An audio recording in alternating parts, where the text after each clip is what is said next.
Grilhões Partidos, pelo espírito Manuel Filomeno de Miranda, psicografado por Divaldo Pereira Franco. Abre aspas. Para preservá-lo das enfermidades, fortifica-se o corpo. Para garanti-la contra a obsessão, tem-se que fortalecer a alma, donde, para o obsediado, a necessidade de trabalhar por se melhorar a si próprio, o que as mais das vezes basta para livrá-lo do obsessor sem o socorro de terceiros. Necessário se torna este socorro quando a obsessão degenera em subjugação e em possessão, porque nesse caso o paciente não raro perde a vontade e o livre-arbítrio. Fecha aspas. Gênese, capítulo 14, item 46.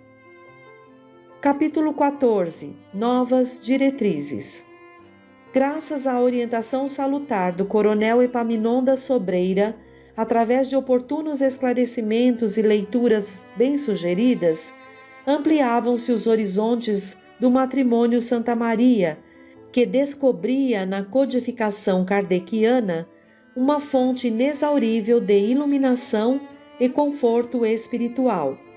À instância do amigo dedicado, o pai de Esther aqueceu abrir a mente ao estudo sistemático do Espiritismo, inaugurando o culto do Evangelho no lar, como passo inicial para novos cometimentos, face à decisão de utilizar a terapêutica espírita no doloroso processo em que se debatia a enferma querida. Desse modo, acertou-se a programação adequada que constituiria no encontro semanal, em dia e hora adrede marcados, para comentários edificantes em família à luz libertadora dos ensinos de Jesus. Dona Margarida, a seu turno, desde o momento em que recebera os esclarecimentos dos Sobreiras, passou a registrar no íntimo ignotas emoções. Da angústia e perplexidade em que se debatia semi-vencida, passou a singular estado de esperança e otimismo, qual se o espírito dorido antecipasse precognitivamente alegrias a que já se desacostumara. Motivada pelas palestras relevantes e face à inauguração do programa evangélico na intimidade doméstica, deu aspecto festivo ao lar, desde há muito mergulhado em sombras de funesta aflição. Providenciou vasos guardados e arranjos florais, removendo armários em busca de valiosa toalha bordada com que adornou a mesa da sala de refeições, reaberta especialmente para a ocasião, sem ocultar a expectativa ditosa. Graças ao novo estado da alma, auria energias vitalizadoras que lhe dispensava o seu espírito guia, igualmente felicitado pelas perspectivas em delineamento na família. Às 19h30, chegaram os Sobreiras, que se faziam acompanhar do tenente-coronel Joel e mais 3 amigos que apresentaram bondosamente aos gentis anfitriões. Rogo desculpas, apressou-se justificando o coronel Epaminondas, por haver ampliado o convite para o encontro desta noite a queridos confrades do nosso círculo de fé, do, abre aspas, Francisco de Assis, fecha aspas, igualmente interessados na recuperação de Esther. Não há por que apresentar explicações, assentiu cortês o coronel Santa Maria, uma vez que esta casa é perfeita continuação do seu lar, que hoje se honra em receber tão gratas personagens. Apresento-lhe, caro Constâncio, prosseguiu o visitante, o doutor e a senhora Gilvan de Albuquerque, abnegado médico, residente em Botafogo, bem assim a sua tutelada Rosângela, que é auxiliar de enfermagem no santuário da Praia Vermelha. O anfitrião não pôde ocultar a surpresa defrontando Rosângela. Pela mente reviveu a cena desagradável em que fora protagonista infeliz, quando a jovem o buscara com manifesta simpatia pela filha. Parecia que os céus apresentavam-lhe ensejo ditoso de reparar o procedimento a que se deixara conduzir pela animosidade gratuita que mantinha em relação ao espiritismo, demonstrando satisfação ante a chegada de novos amigos, elucidou sincero: hoje o Senhor penetra realmente no meu lar, porquanto me confere o ensejo de desculpar-me com a senhorita pela indelicadeza e incivilidade com que a tratei noutra oportunidade aqui mesmo. Sua religião, de fato, é pauta de nobre conduta, promovendo-a ao perdão espontâneo, conforme o atesta, retornando a esta casa que doravante é também sua. A voz traía-lhe a emoção. Sou eu quem vos roga perdão, senhor coronel, acudiu a jovem embaraçada, pela forma como agi, extemporânea, desajeitadamente. Apertaram-se as mãos fraternalmente, enquanto Dona Margarida os convidava a todos a adentrarem-se, tomando assentos confortáveis para a conversação. A palestra generalizou-se cordial e franca, agradável e edificante sobre assuntos vários e rápidos. Às 20 horas, delicadamente o coronel Sobreira solicitou permissão para dar início ao labor a que se propunha, sendo convidado, bem como os demais, pelo dono da casa, à sala de refeições, onde tomaram lugar. O prestimoso amigo trouxera consigo um exemplar de, abre aspas, o Evangelho segundo o Espiritismo, fecha aspas, de Allan Kardec, cujo volume deixava perceber as iniludíveis marcas do demorado e contínuo uso pelo trabalhador fiel do Cristo, que nele mergulhava o pensamento em constantes e emocionadas reflexões luminíferas. Convidado à oração, o médium Joel, visivelmente emocionado, exorou as bênçãos divinas para o grupo e em particular para aquele lar, incluindo a alienada distante, cujo nome, enunciado com carinho, produziu impacto forte nos genitores ora contritos.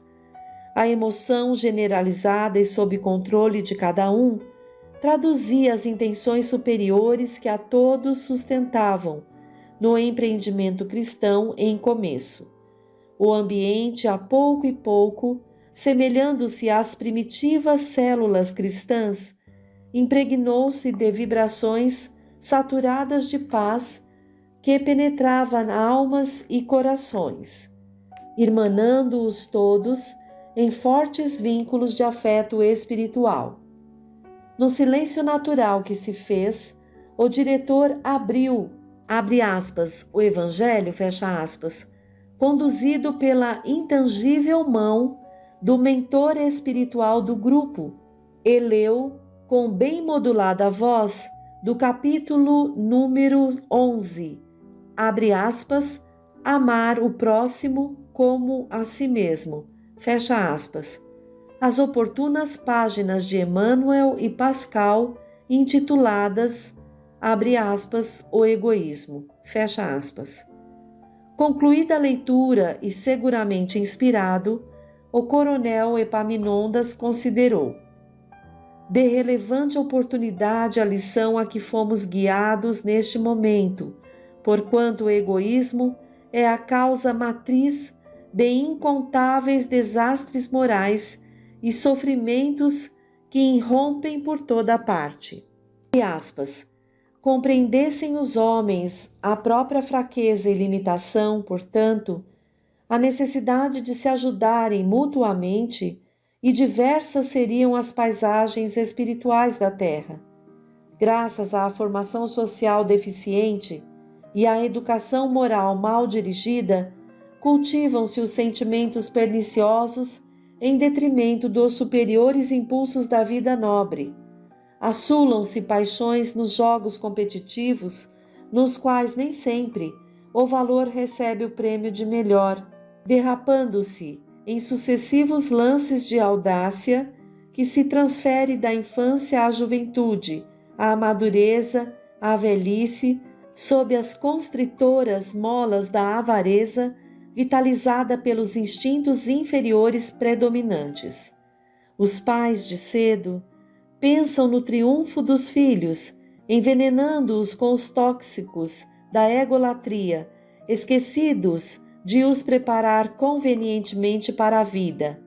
Vêm na progenitura os futuros herdeiros da terra, os triunfadores, nem sempre se preocupando com os métodos com que triunfem ou armando-os moralmente para viver com decência em qualquer circunstância. Portanto, mais importante do que dominarem sem os recursos mínimos exigíveis para o autodomínio. Fecha aspas. Reflexionou por um pouco e prosseguiu. Pequeninos títeres atravessam a infância sem a competente disciplina, desculpados nos erros e gravames em que se estribam, desenvolvendo aptidões negativas e negligenciados na cultura dos valiosos tesouros morais e espirituais com que se alcançariam as tarefas e funções retificadoras para as quais reencarnaram. O egoísmo nele se avulta, incorporando-se à personalidade como câncer cruel em metástase devoradora. Surge e reaparece em diversas expressões, agigantando-se em terríveis flagícios individuais e coletivos de que padece hoje toda a humanidade. Ira, ciúme, inveja, rebeldia, usura, concupiscência, ódio são algumas das reações desse adversário implacável que vigem todos nós, vitimados mais de uma vez pela sua insidiosa dominação.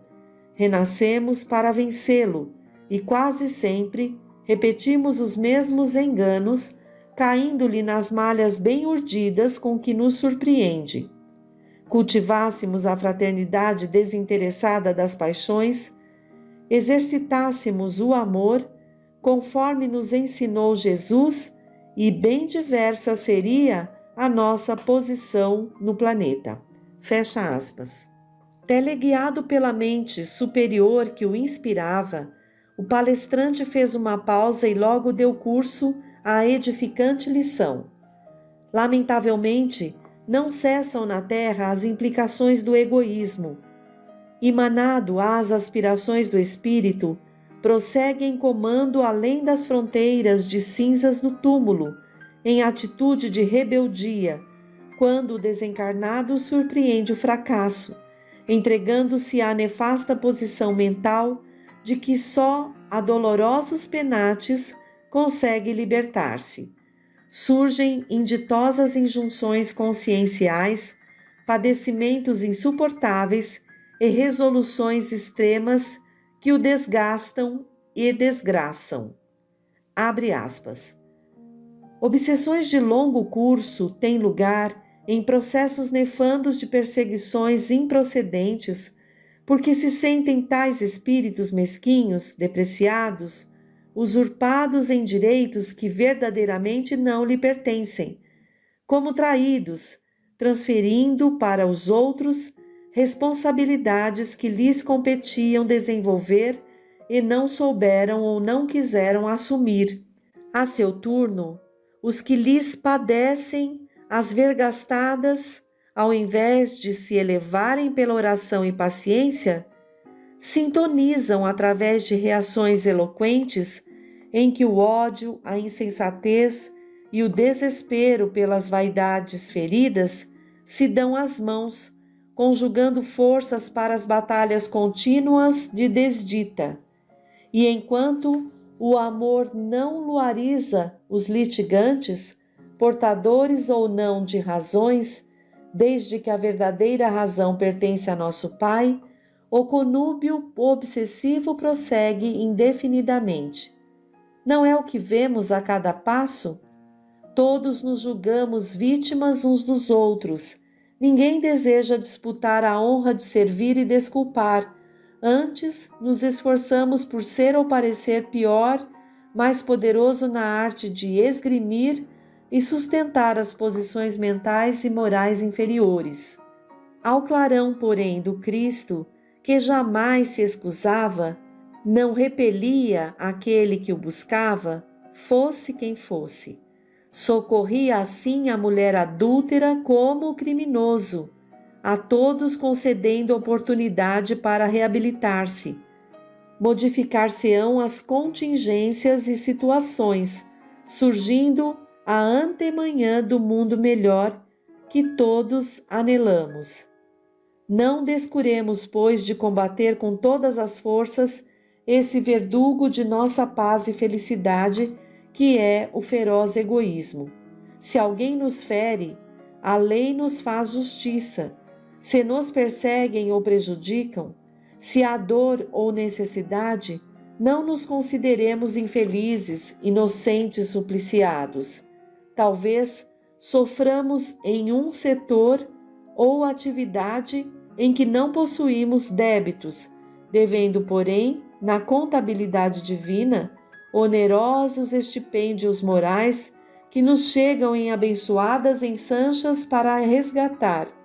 Alegremo-nos e desincumbamo-nos dos fardos afligentes, pensando-nos a quem prejudicamos e ajudando-nos, se não com outros valores, através das nossas ações relevantes, da humildade, da paciência e da resignação, que constituem eficientes antídotos ao egoísmo.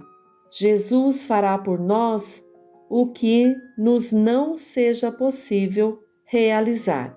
Fecha aspas. Quando silenciou, todos estavam imersos em compreensíveis meditações. Instados bondosamente pelo dirigente, os membros do círculo de oração trouxeram apontamentos valiosos, generalizando-se os edificantes comentários, propiciadores de valiosas anotações e convivência benéfica para todos. Por fim, o anfitrião, algo canhestramente, opinou a respeito do tema em discussão, apresentando expressivas informações. Cultor do egoísmo, tenho sido vítima de mim mesmo, estribado em orgulhos vãos, que agora sou compelido a examinar para um inadiável processo de expurgo a mim próprio benefício. Abre aspas. Em relação mesmo à revelação espírita ou à problemática que nos envolve com a enfermidade da filha, padecendo de amor próprio ferido, jamais duvidei de Deus. Acostumado, porém, a supor-me merecimentos inexistentes, reagia contra ele, revoltado. Pobre verme que sou. Percebo, então, que o egoísmo se veste de ilusão para melhor apropriar-se de a quem domina. Esclarecido sobre os valores espirituais, não obstante seja imensa a minha ignorância no assunto, vislumbro já algumas luzes. Fecha aspas. Tinha Flébio a voz. Os olhos de Dona Margarida, nublados, traíam a emoção daquela hora ante a confissão do esposo. Ele continuou. Sentimentos desencontrados me hão atormentado em relação à filha. Identifico que a grande mágoa de que padeço não é tão somente de sofrimento por Esther, mas autocomiseração, decepção pela vida que me surpreendeu de forma amarga, que eu considerava até aqui injusta. Amor e raiva, piedade e revolta alternavam-se em meu espírito sob fardo insuportável. Agora começo a ver melhor. Injunções pretéritas nos amarram uns aos outros, obrigando-nos a arrebentar as algemas do egoísmo. Esperava, em razão dos esclarecimentos do Sobreira, a provável cura ou melhora de Esther, sem maiores comprometimentos de minha parte. Era um método simplista e astucioso, do cômodo egoísmo que eu cultivo. Melhor razão me conscientiza à medida que leio e medito. Sem dúvida que aspiro à saúde, à paz da filha. No entanto, reconheço que sou mais doente do que ela, que só padece da mente, enquanto eu estou sobrecarregado no espírito com as mazelas que causam aqueles e outros distúrbios insidiosos quão prejudiciais. À semelhança do cego de Jericó, agora vejo. Fecha aspas. Tinha os olhos úmidos. Por fim, solicitou: que nos perdoe o Senhor, a minha mulher e a mim, que temos marchado em círculos de agonia, e nos desculpem os amigos a incipiência e ignorância, ajudando-nos com a sua amizade e compreensão fraternal. Dona Margarida levantou-se e abraçou o esposo, osculando-lhe a testa. O gesto espontâneo, comovido, produziu imenso bem-estar no consorte sofrido, longamente estremunhado. Dando curso ao ministério evangélico, o diretor procedeu às rogativas intercessórias e vibrações, pedindo a Joel aplicasse passes em todos, após o que encerrou a reunião. Transcorrera apenas 1 hora, em cujo período se abriam as portas de mais um lar à comunhão com o mundo espiritual, em plena integração com os ditames evangélicos. A conversação jovial teve curso, enquanto a anfitrioa servia agradecida alguns doces e refrescos. Logo depois, despediram-se os visitantes, deixando o lar imerso em psicosfera diferente da habitual. Cristo fora convidado a voltar àquela família.